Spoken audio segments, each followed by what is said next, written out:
Smart School announces registrations for new admissions for class 11th and 12th. Admission open till availability of seats. Visit www.spsmartschools.com.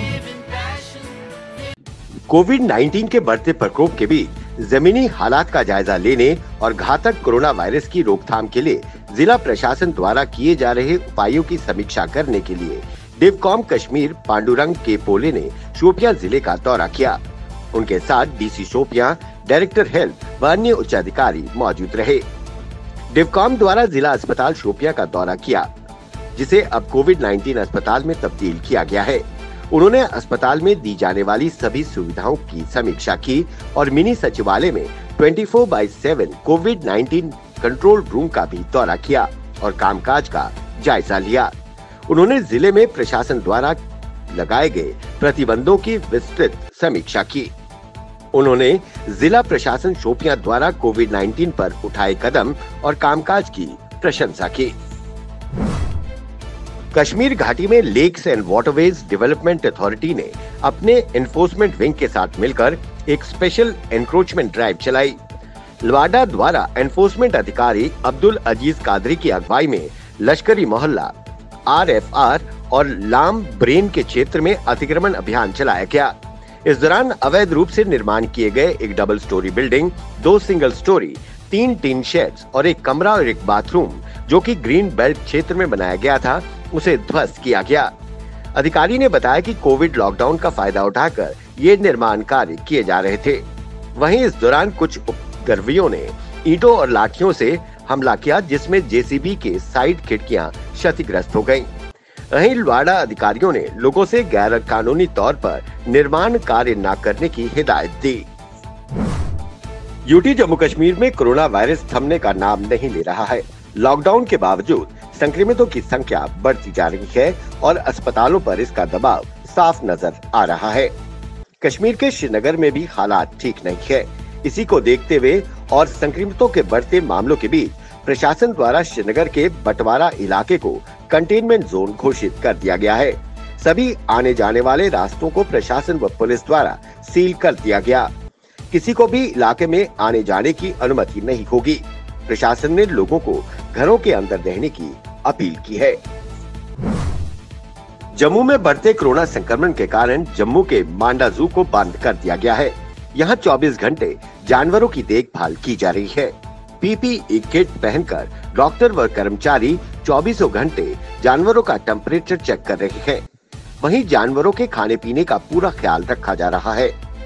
Doctor Ranjit Katoch ने बताया कि hygiene का पूरा ख्याल रखा जा रहा है और सैनिटाइजेशन पूरी तरह से चुस्त दुरुस्त है। मीट भी 60 से 65 डिग्री बॉईल करके वाटर में डिप करके उसके बाद जानवरों को दिया जा रहा है। कोई भी डायरेक्ट कांटेक्ट जानवरों से नहीं किया जा रहा। जम्मू में लॉकडाउन के बीच फल सब्जियों के दाम आसमान छू रहे हैं। सब्जियों के दाम 5 से 20 रुपए तक बढ़ गए हैं। वहीं दूसरी तरफ फल खरीदना आम आदमी की पहुंच से बाहर होता जा रहा है। वहीं दुकानदारों का कहना है कि मंडियों में भी सब्जियां महंगी बिक रही है। मरीजों के लिए फल खरीदना बहुत महंगा होता जा रहा है। हालात ऐसे रहे तो मुश्किलें बढ़ सकती हैं। तवी नदी से अवैध खनन को लेकर प्रधानमंत्री कार्यालय में राज्य मंत्री डॉक्टर जितेंद्र सिंह से लेकर कई प्रशासनिक अधिकारियों पर संगीन आरोप लगाने वाले भाजपा के प्रदेश सचिव व पूर्व MLC विक्रम रंधावा ने इस पूरे मामले की CBI जांच करवाने की मांग की है। रंधावा ने शनिवार को जियोलॉजिकल एंड माइनिंग विभाग के DMO के सेक्शन ऑफिसर व ड्राइवर पर वसूली करने के आरोप दोहराते हुए कुछ सबूत भी मीडिया के सामने रखे। रंधावा ने कहा कि जब तक उनके द्वारा लगाए गए आरोपों की CBI जांच नहीं होती, उनकी यह लड़ाई जारी रहेगी। जिला साबा के रामगढ़ सेक्टर के दक चन्नी में किसानों ने गेहूं के उचित दाम न मिलने को लेकर विरोध प्रदर्शन किया। ये विरोध प्रदर्शन BDC चेयरमैन दर्शन सिंह की देखरेख में किया गया। इस मौके पर BDC चेयरमैन दर्शन सिंह ने बोलते हुए कहा कि किसानों को उनकी फसलों के उचित दाम नहीं मिल रहे हैं। सरकार द्वारा निर्धारित किए गए दाम 1975 है, लेकिन व्यापारी अपने मनमाने दामों पर गेहूं ले रहे हैं। उन्होंने कहा कि किसानों के साथ इंसाफ नहीं हो रहा है, इसलिए सरकार से अपील करता हूं कि इन व्यापारियों के खिलाफ कड़ी से कड़ी कार्रवाई हो ताकि किसानों को उनकी फसलों के उचित दाम मिल सके।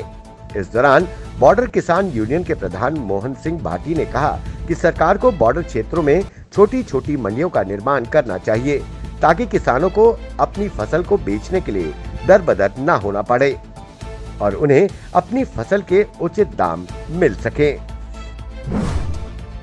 यूटी जम्मू कश्मीर में कोरोना के बढ़ते मामले प्रदेश सरकार के लिए चिंता का सबब बनते जा रहे हैं। लॉकडाउन होने पर भी संक्रमितों की संख्या बढ़ती जा रही है। वहीं श्रीनगर के हज हाउस को भी कोविड सेंटर बनाया गया है, जहां मरीजों को सभी सुविधाएं श्रीनगर प्रशासन द्वारा दी जा रही हैं। इसी के मद्देनजर डीसी श्रीनगर एजाज असद ने हज हाउस कोविड सेंटर का दौरा किया। एडिशनल डीसी सैयद हमीद बल्की और सीएमओ श्रीनगर उनके साथ थे। डीसी द्वारा कोविड मरीजों को दी जा रही सुविधाओं का भी जायजा लिया गया। उन्होंने कहा कि प्रशासन द्वारा अन्य स्थानों व अस्पतालों में एडिशनल बेड उपलब्ध किए जा रहे हैं। देश में कोरोना के लगातार बढ़ रहे मामलों पर सुप्रीम कोर्ट ने शनिवार को संज्ञान लिया। इस दौरान अदालत ने जेलों में भीड़ कम करने के लिए निर्देश दिए। साथ ही कहा कि जिन कैदियों को पिछले साल महामारी के मद्देनजर जमानत या पैरोल दी गई थी, उन्हें फिर वो सुविधा दी जाए।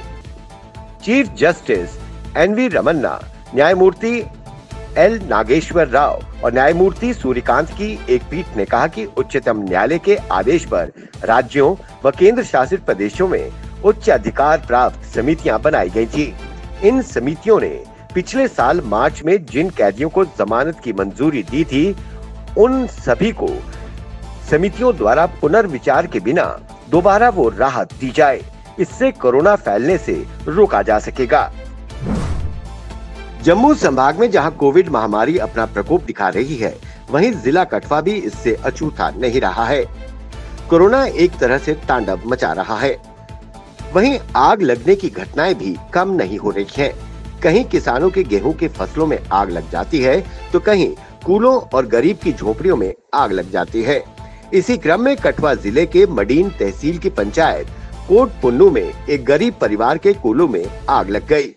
आग इतनी भयंकर थी कि इस गरीब परिवार की जिंदगी भर की कमाई जमा पूंजी कुछ ही मिनटों में जलकर राख हो गई। वहीं डीसी कठुआ राहुल यादव ने इस हादसे के बाद आश्वासन दिया कि प्रशासन हर संभव मदद करेगा।